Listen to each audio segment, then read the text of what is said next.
Okay, I'm gonna run a clock, and shall we just start with George then?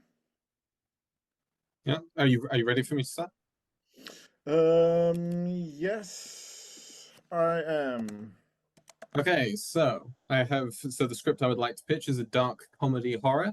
The logline is a comedy actor clamoring to be taken seriously takes on the leading role in a serial killer biopic, resorting to murder in aid of method acting.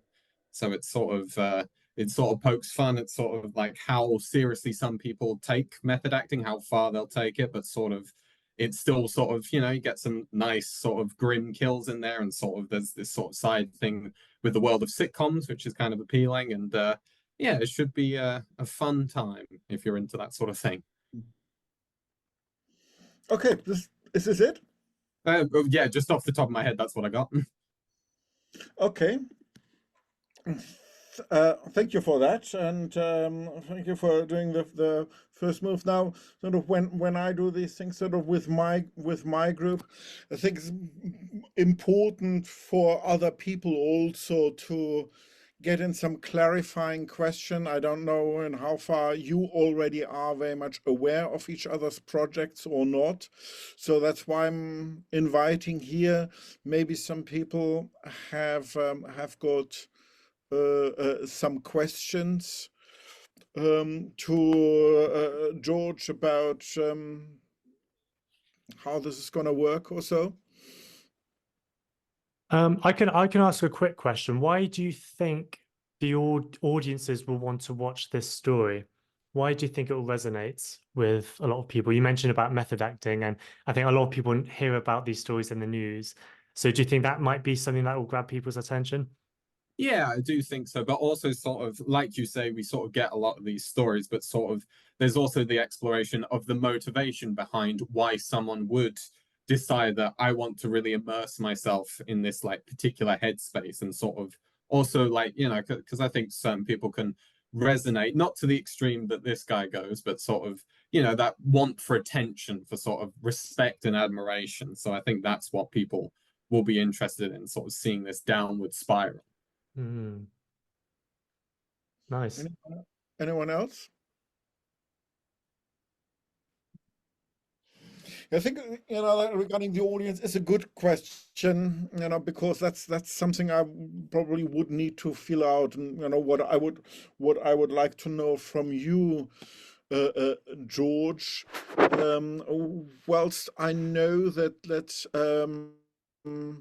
say if you there have been a series, the Kaminsky method, for example, that was just sort of set in this setting. That have been able to broaden it up. Sometimes these sort of inside the film industry, inside the creative practices kind of stories can be a bit isolated. So that would be my question. How what do you do in order for a broader audience? Well, it's sort of, I guess, it's partly like his kind of the character's introduction is like he's on this sitcom, and it's sort of like a general sort of that kind of fake happy type thing, and sort of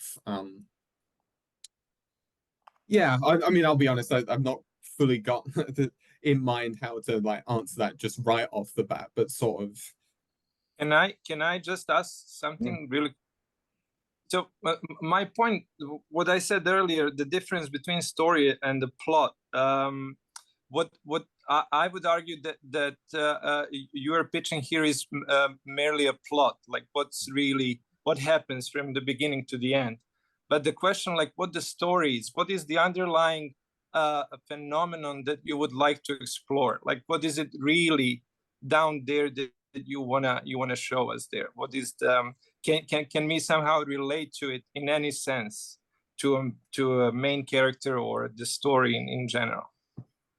Yeah, so sort of it's really just the lengths, like I kind of said in the description, the sort of lengths someone goes for that sort of respect and admiration, the want to be taken seriously, that sort of, because I think anyone can sort of relate to that, regardless of sort of like whether it's acting, it can be anything, just wanting to be to be liked and respected. And how far are we ready to go for a desired effect? Maybe that would the story be. yeah. Yeah, that's a good point. Yeah. Yeah, I mean, what you are suggesting here, I suppose, Milan, is more the premise or even a tagline. You know, that's what I see there. But just in terms of my feedback, I know, I mean, there was sort of 20 years ago, there was a sort of, you know, I thought fascinating film that I caught on a festival circuit about an acting teacher who'd become a real monster, film called Strass, and I really loved it, but nobody else did. So sort of my hesitancy would be, yeah, it sounds really interesting how these people manipulate other people, and maybe we can see how that works. But I'm also wary of inside film industry stories not sticking very much with an audience. So it's really about you picking up an audience and leading a wider audience in there. Jonas, you're ready? Yes. Okay. All right. Maybe also quickly put the clock down here. All right. Okay, so today I want to pitch a high fantasy story. It's going to be a cheap movie, yes. We have, the story is about a young boy who falls in love with a legend about a hero who protected his home country in Noria. And subsequently he starts to train and he wants to become part of the Valano legions, which protect Noria. And the people in his village don't really believe that that's something he should do. Some people who were rejected from the legions try to talk him out of it. He stays with it, and eventually he is old enough to take the test. And at that time, the Valano decides to close down recruitment because they have enough recruits, and he doesn't get in. So he goes through stages of coping and grief, trying to request from the ancestors what is going on, what should he do, and then eventually settles down to a normal life until he meets who's going to become his mentor. And this person is a policeman, and he learns how to, and this is kind of where the story is coming from, how to not fight to confirm your own legend, but to serve something that you know and that you can protect, and how to properly appreciate that. And eventually, it'll go probably into a direction where then this failed soldier becomes a bandit and terrorizes the village, and he has to step up and through a different way become the person that he thought he would become. It wasn't the way that he pictured it in his mind. So I think this is going to be set very locally because he never really leaves his town. So we can just budget-wise, I think we can. It's not Dune 2, but it's set in a fantasy world. So Atlas that we've been building for 2.5 years. So we have the first baby steps of a packaging there. Some tie-in short film trilogy that we're currently making. Some graphic novels, music albums, games, etc., that are all being released in this universe, which are kind of leading to this. And this feature film is supposed to be the first proper entry. And I also already kind of have planned out where to go with sequels if that happens for us. And so, yeah. Thank you. Cool. Any questions? Clarifying questions from anyone? Good, because then I would say this is a difficult one. Put it that way. Usually, let's say traditionally, in the film industry, you would have, if you want to do fantasy, you usually have very high budgets in order to get all the sets and special effects and so on. Because of that, you need big stars, so those are going to be very, very expensive. And one of, let's say, the insurance that studios then choose in order to get their money back is usually to have a well-established IP. Harry Potter, millions, Lord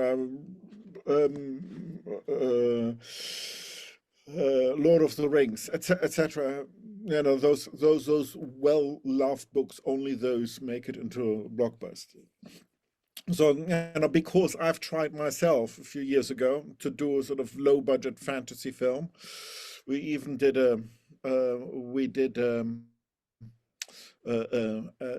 test scenes sort of prototype, which was shown on yachts at the Cannes film festivals to sales agents and so on. So it's not like that we were just sitting on it, but we couldn't get through with that because everybody says, yeah, that's very nice, but it's not a well-known IP, so we're going to pass. It's too risky not to have a well-known IP.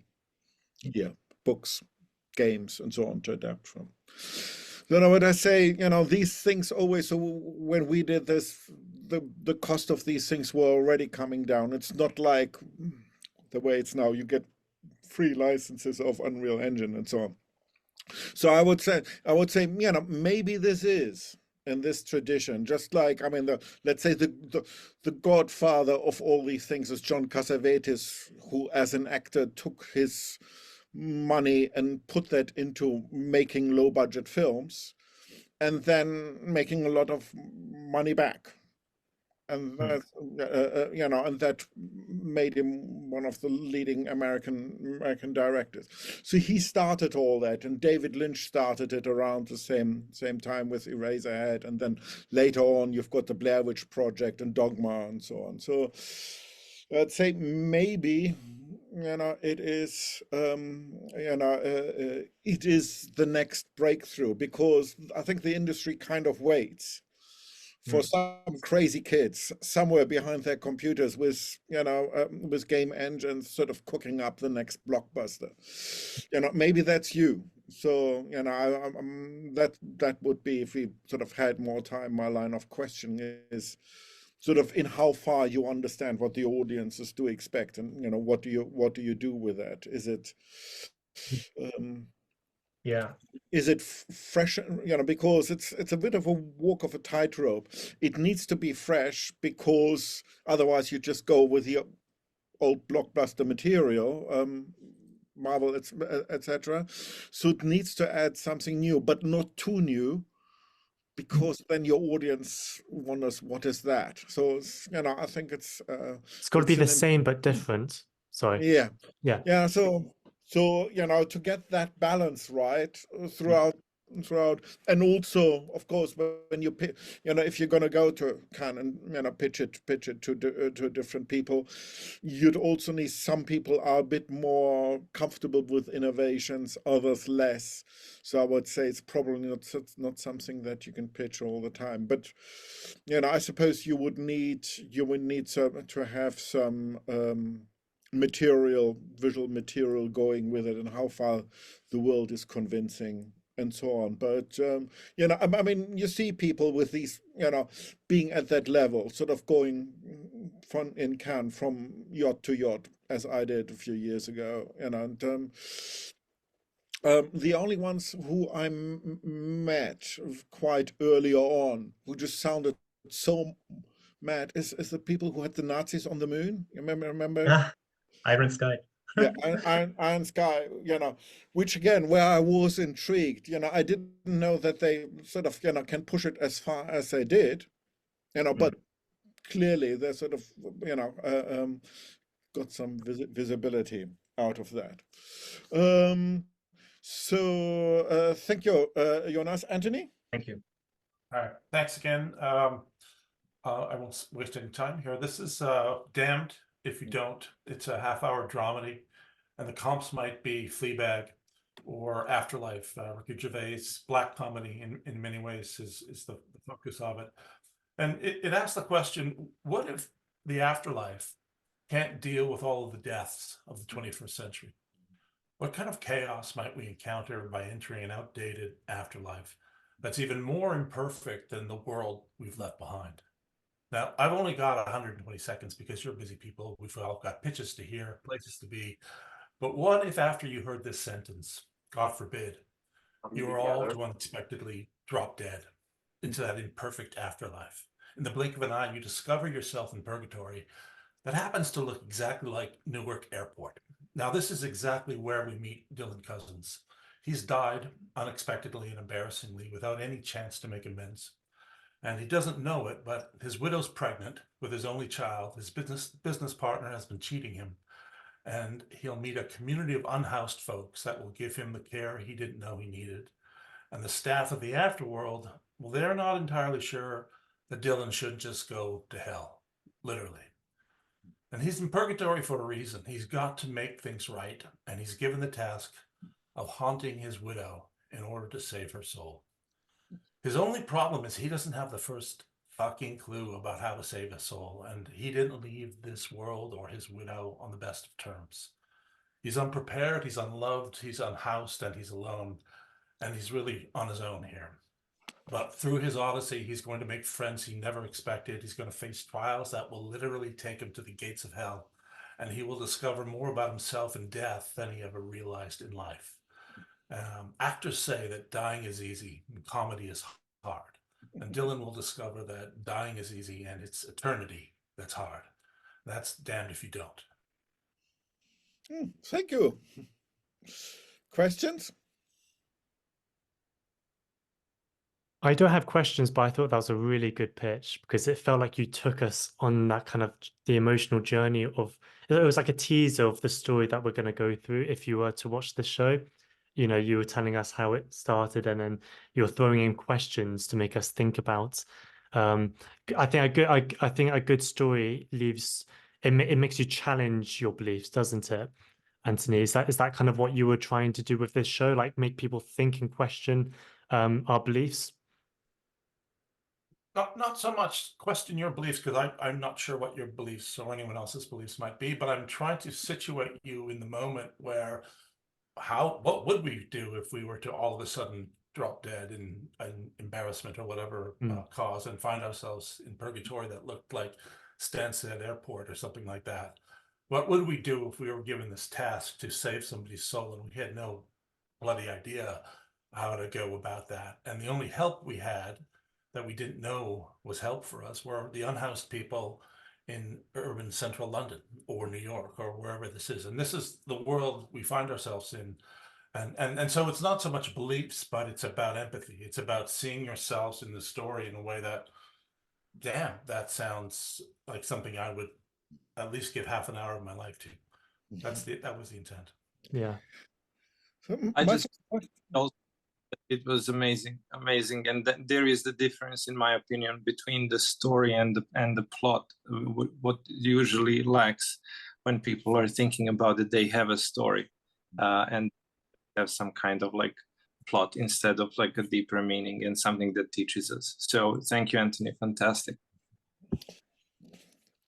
So I was a bit stuck when I was listening to it, and I do agree with what other people said, that you do take care of the audience journey of that, and and that's something that I clearly see. But I was struggling to picture it. I was wondering, is this going to be animation? Is it going to be sort of a bit like Inside Out? Yeah, great question. It's not. It's meant to be live action, and it's set largely. So he's unhoused, and he's taken to a situation where he's haunting his ex-wife, but he's not allowed to enter her home, and it's because it's a protected. It used to be a rectory, and it's protected real estate by the government. So the afterlife has made an exception to actually being able to haunt these particular kinds of homes. And this goes against the orthodoxy of how hauntings typically work, where you're in their closet or in the bedroom or in the kitchen and things are moving around with candelabras and that sort of thing. He is literally forced to remain outside. He is an unhoused person. And one of the sort of deeper themes of this is how unhoused people are like the ghosts of the 21st century that we don't typically see or spend time thinking about, when we just move past them or we move through them without much thought or care. And he becomes part of that as a ghost, But week to week, he's able to travel outside of the house. He's not strictly bound by the house either. That's the beauty of it. But he can go anywhere. And it's set in New York. It's set in about the 73rd Street in the Upper West Side, if you will. But it could be anywhere. It could be the West End of London. It could be in Rosedale in Toronto. It could be, you can pick your downtown enclave of upper snobbery, and he would fit there. He's a bit of an asshole. He's a bit of a hero in his own life, but nobody really else finds him to be that person. And he only discovers that when he's dead. And so his redemption through purgatory is to deal with that as well. You need Ricky Gervais to play the main character. Have you seen a Wim Wenders film called Wings of Desire? Oh, of course, yeah. Actually, I've just gone through a Wim Wenders week and a half, ending with The American Friend. Yeah, very massive fan. So because I think it's the pitch would be stronger if you somehow anchor it, if it's sort of like in real life, like Wings of Desire. And in Wings of Desire, we've got very a very realistic world, and the only thing about the angel is nobody sees. Yeah, and so that's a note. Thank you very much for that. It's set in New York. It's literally on the steps of the brownstone that they live in, that you'd find it. So that would I think that would really help for me when I hear the pitch. If I've got, let's say, a setting I can imagine. Because I thought that the emotional trajectory seems to be well crafted. I was just sort of trying different backgrounds against which to imagine this. Whereas if you set that world, very clearly, then I can focus more on the emotion. Yeah, and so, for example, Purgatory is literally Newark Airport, or for some other people, it's the Mall of America, and for the worst of the damned or nearly damned, it's a Jets game in the fourth quarter. And if you're a Jets fan, you know how hellacious that might be. So it is in that world, and even the gates of hell are the Port Authority in New York City. And if you've ever been to the Port Authority in New York City, you know why that's the gates of hell. So it's all reality based in that context, where it's mapped. Human experience and our lives are mapped into the afterworld, because the afterworld is a shithole. But certainly, I mean, that's why I thought in Wings of Desire, it definitely worked for me, even though I am quite skeptical. The poetry won me over. Yeah. So that's what I suggest somehow. Poetic, will you borrow from that poetry or another to break down anybody's skepticism? Right. Thank you for that. Thank you very much. And Anne? Yeah, so hello everyone. I would like to begin my pitch. So, can I start now? Please, yes. So, when dumb and clueless people run a space company, what can happen? That's what Beyond, an ensemble office comedy series, deal with. The show isn't about plain rocket science, but a diverse crew of a company called Beyond, with ridiculous skill sets, low self-belief, inadequate problem solving that happens to work with rockets. And they struggle to survive in the industry. So imagine if people like the Kardashians have to launch a spaceship, what could go wrong? So therefore, each 30-minute episode of my show can offer entertaining quality, varied storylines, and comedic perspectives poking at the space industry. The show reminds us that astronauts and rocket scientists are still human, and failures, mistakes, and struggles can occur to them daily, like to any of us, even more frequently. And to deal with failures, sometimes embarrassing and painful, but we must learn and experience all. So these concepts maintain the show's relatability, for a wide range of audience while approaching a complex theme such as space missions. And the show can take reference from HBO's Avenue 5 and ABC's About Elementary for narrative elements, while it requires reasonably low budget, using one location set like Yahoo's comedy Outer Space, or it can also become an animation series like Captain 4 from Netflix. So I'm open to possibilities for the show to be produced. That's the end of my pitch, and thank you all for listening. Well, thank you, Anne. That's great. Thank you. Any questions here? Any clarifying questions? A quick question, because you use different references of what the show is kind of like. Why would your show be different to anyone else's, though? I don't know if that's maybe a good question or not, but what would make it stand out to the other shows that we currently have and have had, would you say? What I would say is that we always crave for a new show that brings new elements, and I believe that my show has that. The elements that I mentioned from the other shows, just an inspiration, and none of them has what I combined, which means that each of our show has a different way to convey the story. So though I believe that people might still watch the other shows, they can also watch my show. Thank you. Yeah, thank you. Yes, I'm wondering in how far this is a good setting for comedy to happen, because I mean, if these people are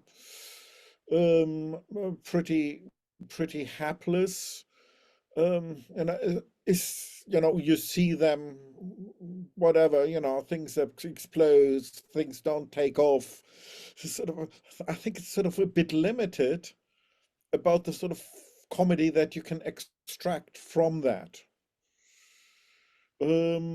So that's why I'm wondering. There wasn't very much in the pitch that allows me to see sort of how you can stretch these comedic situations, as you know, as I see sort of you can do in your reference shows.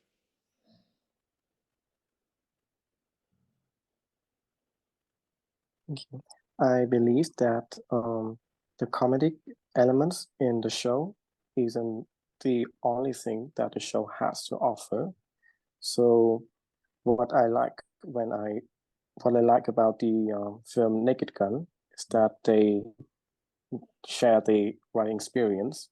So instead of focusing on generating jokes or creating funny situations, they focus more on to develop the stories on the characters.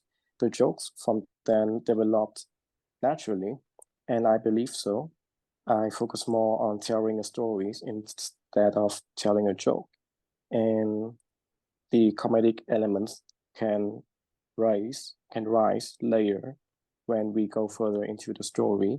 So although there's not much to see right now, but if we can develop a story further, we can generate more ideas how to make it funnier. Yeah, so I suppose, you know, if you want to think about sort of improve on what you have, a little bit more of an idea how that humor will develop. As you say, it's a television show, so, you know, across an entire series, how you are able to get a lot of humor out of this setting would certainly help. Okay, thank you for that. Thank you. Then we've got Said. Yes. Can you hear me? Yep. Yes, Okay. and thank you. Okay, great. Okay, so I have a question for everybody here. How would you choose between saving your brother's life or your sister's? Blood Enough is about one young woman facing an impossible choice: save her brother, or rescue her sister from a life of agony. Meet Rasta, an 18-year-old girl fighting a harrowing tradition in a remote Iranian village. When her brothers commit an accidental murder, demands a sacrificial bride. Rasta manipulates the ceremony to save her family, but only to discover her own 9-year-old sister has been chosen as the bride. As blood enough ceremony unfolds, Rasta makes her choice. With trembling hands and a heavy heart, she ends her brother's life to save her sister from a fate worse than death. Blood enough is a conflict, a clash between tradition and individual agency. It delves into the struggle to break free from cultural expectations and the sacrifice made to protect those who hold dear. Blood Enough can have resonate with audiences who appreciate stories of resilience and defiance against oppressive tradition, especially traditions that are against women in Middle East. With a moderate budget, Blood Enough can be brought to life authentically in Iran, especially film productions in Iran are not that expensive.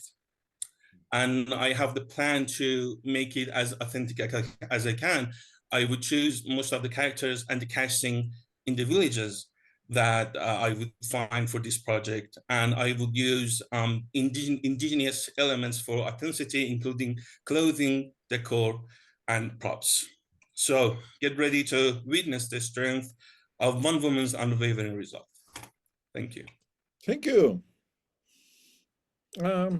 Questions for Saeed? Anyone? Hi, Saeed. I was curious, is this a feature or is this a television series or a limited series? No, this is a short film. Oh, okay, that wasn't clear. Sorry, thank you. Yeah, of course. Very good. Because directly, how long are you thinking? Yes, I'm thinking between, I'm not sure, but I'm anticipating between 15 to 20 minutes. Got it. The story starts with the accidental murder, and when the whole family transition to this harrowing tradition that they have choose one of the girls as a sacrificial bride.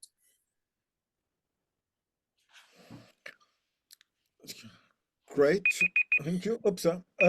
And I would like to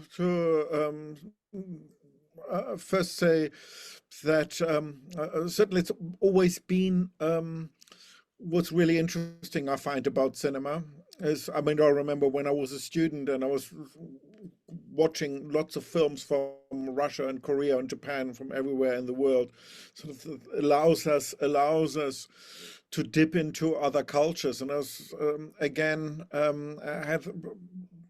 that became important again in lockdown, because I was then judging the BAFTA LA Student Film Awards, and I saw lots and lots of student films from all over the world. And I was watching all those, and I was thinking, how blessed I am, to see all these stories from different places, whilst we're being all caught in our houses at the moment. So I think what you're suggesting here is very much in line of with that. I think as it is a short, I think there's probably more scope to make this work with an audience. And you certainly got some drama here. Just wondering, are you in Iran right now? Yes, I'm Iran, yeah. And so I think that's probably also as far as you can push your mission, because remember there's sort of a few Iranian set films recently that use a lot more genre. Yes. To include the same, particularly because, let's say, elevated genre is very much the place where these kind of debates happen. But I'm not quite sure whether that is something that you would be able to realize. I'm thinking of A Girl Walked Home Alone at Night, and sort of, and what was the spider in the title? There's another one about a guy who kills women. So, and I thought, Yes, Holy Spider. Holy Spider, yeah. Yes, it was done by one director inside Iran and another outside Iran. If I'm not mistaken, Abbasi, he's a Danish director that actually originated from Iran, and he made the film with Zohra Ebrahimi that won the Cannes last year. So that's why I was thinking, because there have been quite a lot of stories, sort of very family set stories, and I see that if you sort of bring that a bit more into genre, you might get a completely different audience. So that's, maybe that's a conscious decision that you want to avoid genre, but that would be my question, if you would increase, let's say, its visibility. Yes, I see no problem with that. I mean, I still can tell this tale, and I can tell you that there's not been any cinematic production about this tradition, because it happens root in some remote villages that they don't have any access to, for example, police or military stations or whatever. So I see no problem in that if I want to have use more genre. In particular, well, that again sort of makes it more interesting. I think sort of, imagine a place, that is away, not just from no internet, but no police. So because, yes. This is Carl. It might be interesting for you, because most of the time, even they do not dare to interfere, because it's like they are like these different territories, and like they live and they have like their own kind of set of rules. So, for example, it's really dangerous for the police or for example, authorities to interfere. So like 99% of the time, they have their own tradition, like this one, like blood enough, that we would call in Farsi khunbas, is a tradition that they exchange women to bring peace. And this is the hard conflict that I bring to my main character, Rasta, as she struggles to save her family. Yeah, that bit of context is quite important, but just encourage here people to look around. Also, I sometimes forward this on LinkedIn. Sometimes there's short film competition where there's, particularly from people from underrepresented regions, where they make money available, they make a call for scripts, where this might sit quite nicely. Thank you, Carl. And now we've got Randall. Sorry, really quickly, Carl, a couple of people asked if they can add themselves to the list. Is that okay? If a couple more people wanted to pitch as well? Well, I think two, but then we need to close it now, I suppose. Okay, yeah. So anyone who wants to pitch, last chance now. But yes, yeah, Todd and Woody, you guys can pitch. And also, Anthony, good question. To Kill a Tiger, very good reference film. So Randall. Hi. Okay, so my pitch is for a feature film called Annabelle's Monsters, and it's like kind of like a teen comedy horror film. The logline is a teen outcast's romance with a new boy in town goes to hell when he learns she's joined murderous mean girls, leaving it up to him to stop the bloodshed. If I had to like kind of compare it to what it was inspired by and films that I think are similar to it, I'd say it's kind of like Heathers, The Craft, The Mean Girls, Jawbreaker, Clueless, kind of throwback films like that. Ultimately, I feel like it's a film that is kind of like a cautionary tale, kind of tapping into like adolescent emotions and feelings of alienation like during your teen years of feeling like the ugly duckling or feeling like the other. And because I feel like these are almost feelings that are kind of like universal, that everyone could have maybe related to at one point, or could even potentially be transposed to adult life. But there's kind of always going to be like an audience for films like that. I mean, ultimately, like, the main character who is brought into a group of mean girls who are sacrificing people to like an ancient goddess, and by the end of it, even though she does for a short period of time end up getting what she wants and gets this like guy that she wants, it all kind of ends up turning out badly.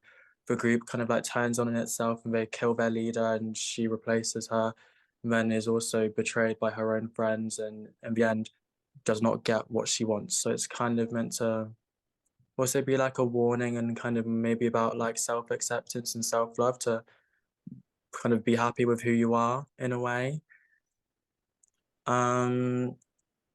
So yeah, although it's very much I describe as kind of like a throwback film, like playing like nostalgia, kind of all these like 80s, 90s kind of teen films, I also feel like films like this have continued to be made, and like the things I was saying about these feelings being universal, it's not something that goes away. Like more recent examples, I feel like it's also reminds me of films like Happy Death Day, Freaky, Do Revenge, like Bottoms most recently. Just all films where it's kind of like these feelings of adolescent fears, but kind of where it's almost taken to like the nth degree and kind of portrayed in a very like over the top way. Okay, So, thank yeah. you. Questions, anyone?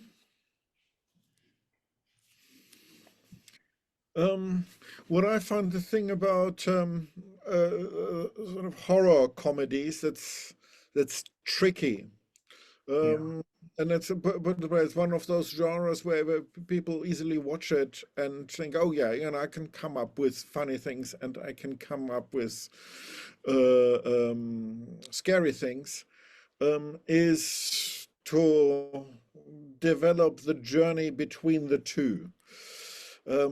Because there are actually, if you reflect on it when you watch a film, sort of what it's like, you know, if something is scary and what it's like if something is funny, they're sort of quite far apart. And I find this, again, a sort of walk on the tightrope to get from one to another, or, you know, as some people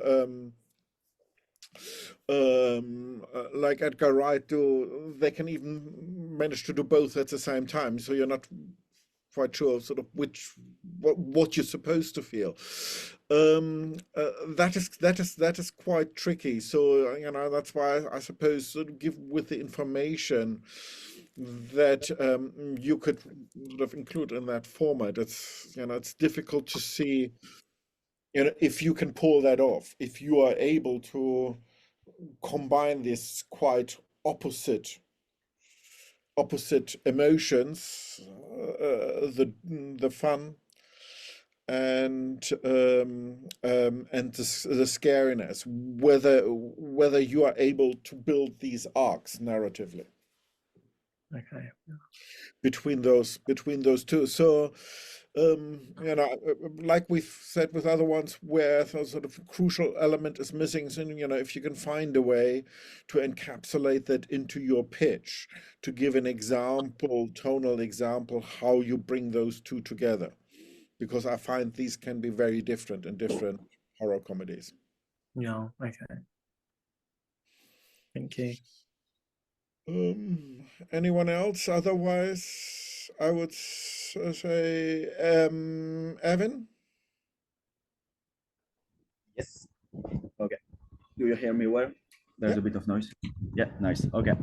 So this is a film, a movie. The title is Memento Mori for now.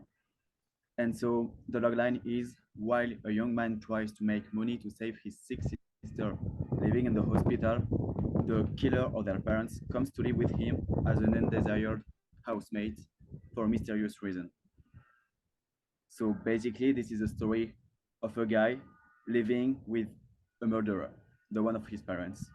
And whenever he tries to escape, the murderer tries to kill him. Otherwise, he don't. And so that is the plot.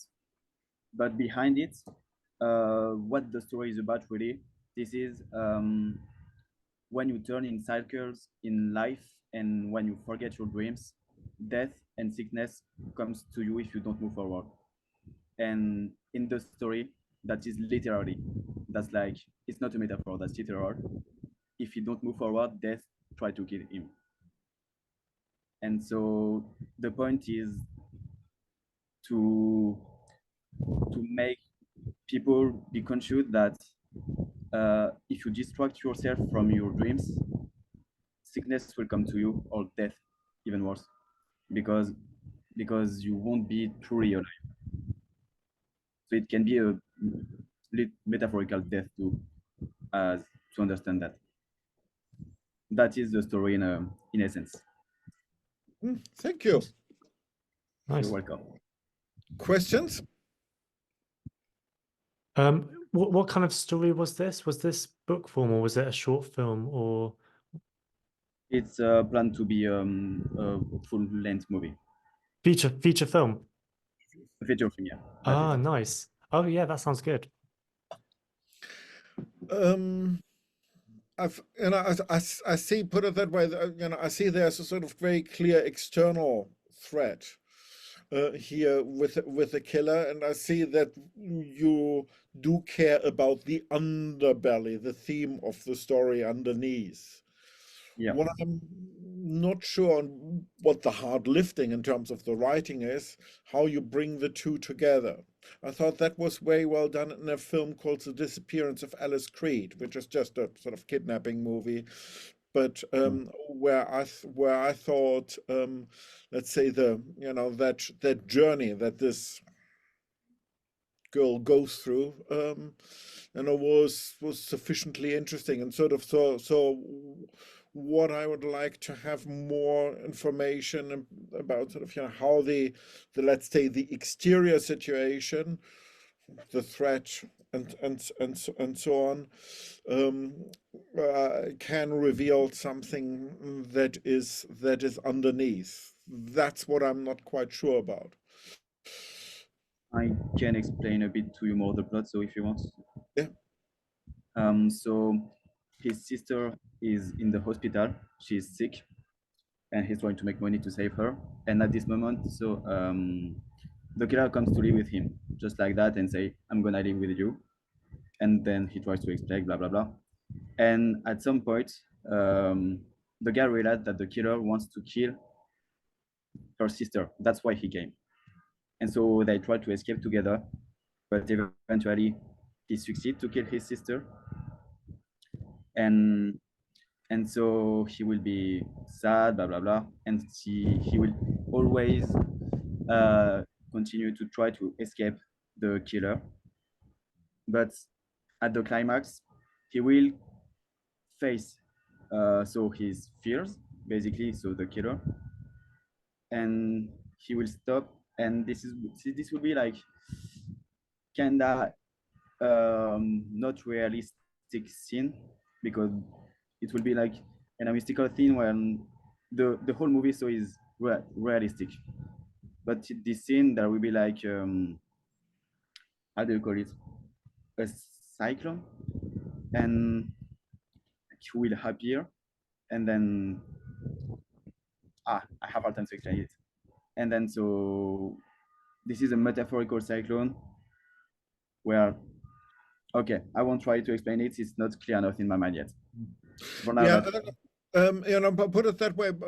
That's why it's good to do these things in group, because remember we talked earlier about Anthony's pitch. He was very good about crafting that emotional trajectory. If you as Ollie is recording it, sort of maybe have a listen to what Anthony said earlier, because that's the bit that he got really right, and sort of see how that could be phrased alongside your sure your context. Then I do, the only one I see who we still want here is Todd. Todd wanted to add himself. That's that. You know, so I understand Todd is the last one. Yeah. I think Woody as well. Woody. All right. Okay. Okay. Yeah. Thank you for this opportunity. Okay. As someone who was adopted and of mixed ethnicity, I've struggled with identity issues, particularly cultural identity. And that's what the theme of this movie is about. How does one maintain their cultural identity in the face of inevitable change? The title of this feature film is Babylon. Now, what is a Babylon? In the pre-colonial Philippines, Babylons were shamans, they were mediums, they were spiritual advisors. And so this story takes place in the 1600s Philippines. The comps for this are Pan's Labyrinth, The Witch, and Prey. Here's the logline. When a young Filipina's indigenous culture is dismantled by the arrival of Spanish colonists and an extreme inquisitor, she's forced to embrace the dark creatures that lurk in the jungle to preserve what is lost, what could cost her the lives and souls of herself and those she loves. The story is about two sisters, Chesa and Amihan, bonded together by a supernatural incident that took place when they were young, an incident that propels them towards an inescapable clash with destiny. They battle two types of monsters. One is supernatural, the so-called creatures of midnight that lurk in the jungles, and they're a representative of the culture, their culture and past. And then they also battle human monsters, which are the colonizers, the agents of chaos and change that represent the modern world and the future in the context of this time period. And this is embodied in a cruel Spanish inquisitor trying to escape the deeds of his own tragic past.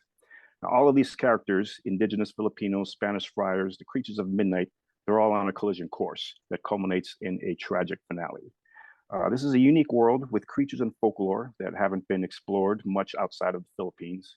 And it's a roller coaster ride, but it will also make you think and feel. And it's my intention to make a film that audiences will be thinking about long after they've seen it. Now, if I had run into you in a like a festival or something, I would conclude with, would you be willing to take in a longer meeting with me, maybe over coffee, to discuss the potential of this project?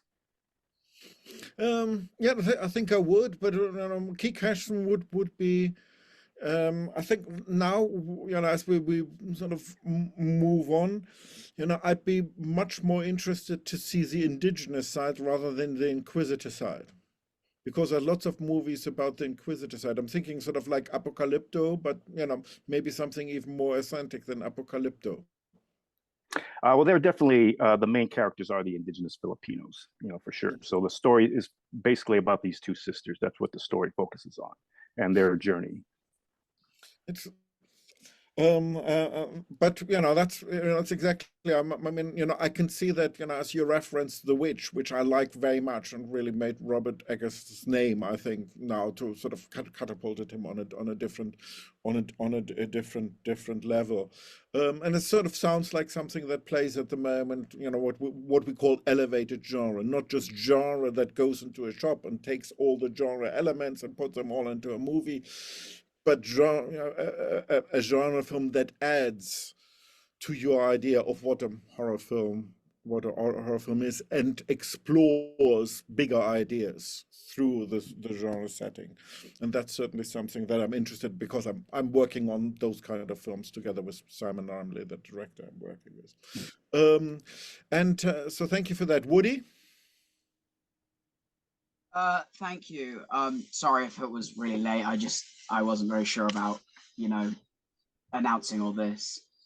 But now getting on to it. Judgment is an action thriller short film set on a dredging boat at sea, inspired by the indie game Dredge, which came out last year. This film focuses on three fishermen and their encounter with the deadly sea creature dubbed Judgment. The film aims around to be 20-odd minutes, with it revolving around the three fishermen, Suwon, Anne, and Finn, as they navigate the treacherous waters. We follow Anne, a young and determined woman who joins the crew of the dredging boat after her father's mysterious death a decade ago on that same vessel, wishing to find out what truly happened on that fateful day. Her father's former partner, Suwon, is haunted by the guilt and trauma from their past experiences with Judgment, a mythical sea beast that brings judgment upon those who harm the sea. Suwon's desire to confront Judgment again conflicts with his fear, and so he leans on Finn, a pragmatic and protective crewmate, to keep him grounded and safe. The tensions escalate as Suwon's inner turmoil threatens to endanger the whole crew. It aims to delve into some themes of redemption, vengeance, and the consequences of human actions on nature through intense action sequences, emotional depth, and character-driven storytelling. Thank you. Questions, anyone?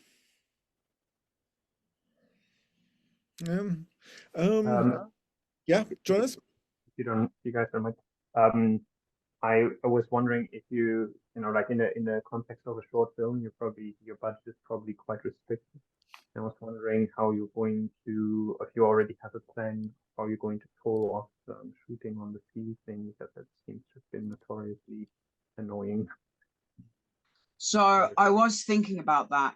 Like mentioned earlier, Unreal Engine is a really useful software. And from what I was seeing is you could realistically film it in like a studio-based area with a green screen and almost like use like just buckets of water to portray the sea splashing around. And just with the only reason I could come up with this in and framing it in a low budget short film-esque thing is because of the use of stuff like Unreal Engine. And if you really wanted to go into it, like for the secret, you could even use something like stop motion and blend the two. I think a lot of your problems go away if you are making it an animation project. This gives you a bunch of other problems, but I've looked a bit into it and get second opinions, not just mine. But if you work on this and you don't like, especially if you're underwater, you need a set that needs to be able to put underwater. I wanted to shoot a rain scene in a green screen and LED studio, and you need a very specialized place so that if they're willing to sponsor you or something, have a bit of budget put aside, and that might happen. But I just wanted to say that like that might be something that, you know, if you would have gotten into a relationship there that produced stuff like that. Yeah, I think they're good thoughts. I think they probably will sponsor Woody, Jonas, if Woody has got a really killer feature film script based on that short. Otherwise, yeah, I see that is a bit tricky to do action short films because you usually need a lot of resources. And it's really, you know, Woody, it's a discussion we had with Jonas earlier. That's why sometimes these things are a bit overlapping. You know, if you find a way to do it low budget, but look at it, it looks really good. I mean, this is sort of how Roland Emmerich sort of made his name. He made a student film set on a spaceship when no student ever would set their student graduation film on a spaceship, you know, where he had just sort of computer trash nailed to the walls, basically. But, you know, he made it look like a spaceship, you know, it felt like a spaceship. So if you have that aesthetic of doing something great with very little resources. I mean, I was impressed with, there was a Netflix series that got really popular from Brazil called The 3%, which also sort of got which is punching way above its weight with relatively little resources, really developing quite, you know, a vision that's much bigger and much more interesting. So, you know, if you have that, you know, then that would be good. And particularly if you then have got a feature film set in the same world to up, then you've got a proposition. But that's a lot of ifs and whens. So it depends on whether you want to sort of pursue it. Yeah, no, I understand, and really thank you, because it's just good hearing this from another angle instead of from, you know, people you know and someone who's had experience, so you know the limitations and what you can and can't do. But yeah, thank you. And it's not meant to be like discouraging you. Like I'm sure it can be solved. It just needs to be addressed. Yeah. Yeah, and you know, I think sort of, you know, what makes these dreams come true really is have an understanding what you're up against. Maybe not fully, but, you know, certainly, and that you know enough to walk in the right direction in order to build it and make it more feasible by it becoming a more solid proposition. So, that's why I think certainly you're already a step ahead of the rest by being part of a group like this and having other people to help you. And certainly that happens a lot in my group, that you swap reads and you have got other people reading your stuff and so on, and pointing you to, let's say, more like-minded talent that's maybe a few steps ahead of you, who you could collaborate with. So maybe you start thinking about whether you have any sort of concluding questions. I'm going to put into the chat my LinkedIn whenever I'm doing these kind of things. It's a good way to keep in touch with what I'm doing. You've also got my email address and the website if you're interested in doing 100 pages in 10 weeks or other kind of coaching. That sort of all goes through there. About 3 places left on 100 pages in 10 weeks. That's starting on the 18th of April. Oh, wow. Yeah, is any other sort of final questions? Yeah. Thank you again, Carl, for being here and this opportunity. And thank you, Ollie. So I have a question. Are we done, or do we have the pleasure to meet you again? Do we have the opportunity to refine our pitches, or maybe different pitches? How is it going to be? Because I thought you said that we're going to meet you in, or maybe I'm mistaken. Well, no, I'm not quite sure what there is. I suppose I can give you a little bit of a pointer. In terms of the pitches, sort of how I think Ollie and I just want to sort of try it out, sort of see the compatibility. Oh, We okay. haven't really planned anything. Okay. Yet. Sorry. It was my mistake. I thought that we have another session. Yeah. But I'm sorry. There's no session. I mean, I think people here have done really great. I mean, I can tell you there is people going to Cannes who've got a lot less developed stuff than what I've heard here today. So wow. Okay, that's good to hear. Okay. Anybody goes to Cannes, I'm going to be there. So you've got my details. Let's catch up. We can talk maybe a little bit more. Amazing. That's a kind of thing what happens. Or if you want to work more sort of one-to-one, then contact me, and then then we can find a way. Yes, of course. Thank you so much, and so it was a pleasure to meet you. Yeah, likewise. I mean, I think it's amazing what Ollie put together, brought this group together. Let's say the difference. I think that's very important these days, that your story can be accommodated, can be appropriated from a range of perspectives. That's what everybody's looking out for now. So you've got a really good forum where to test drive these ideas, and then sort of see where it may need repositioning, patching, and so on, in order to really be ready for the marketplace. I was going to say, it's great to have a variety of different members, because if you're getting feedback and all they're saying is it's really good or it's terrible, I think that feedback isn't helpful. You want to find the feedback where it's somewhere in the middle, where there's some good bits they like, there's some bad bits they like. So having a variety of different members, it really gives you that perspective, doesn't it? And that's why I really appreciate all of you coming here. It's been really great. Thank you. And you can be a lot more courageous because you have that. Because if you have a mad idea, and people think, maybe you'll make it work.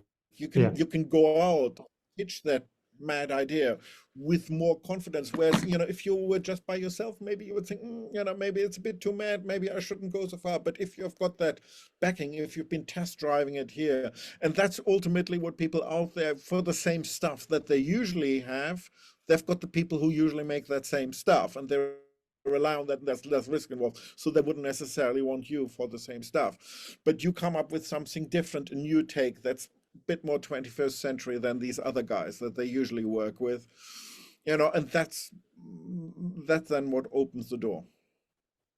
Absolutely. Yeah, exactly. No, thank you so much, Carl. Did anyone have any final questions about pitching before we wrap up? I think we're done, but any other questions? Yeah. I was like wondering, so like when you're doing like a quick like elevator pitch, like like a minute, like we were saying, Yeah. what would be like the things you want to hear like the most, like in those quick like 60 seconds? Yeah, so Carl, like an elevator pitch, where you've got 60 seconds, like what's the key things you'd want to hear in those 60 seconds? Because it's not even that long, is it? Look, it really needs to be something surprising, something, that when we walk, that executive, particularly, let's say, if that executive hears from that pitch, that elevator pitch, that their work, you understand what kind of films or shows they make, and you're bringing something new to them that they haven't got. Okay. I think that's really important. I think in pitching there's often the misconception, and that's what I do when I do sort of training. There's a misconception that there is one key that opens all the doors. There's a magic combination of words that opens the mountain.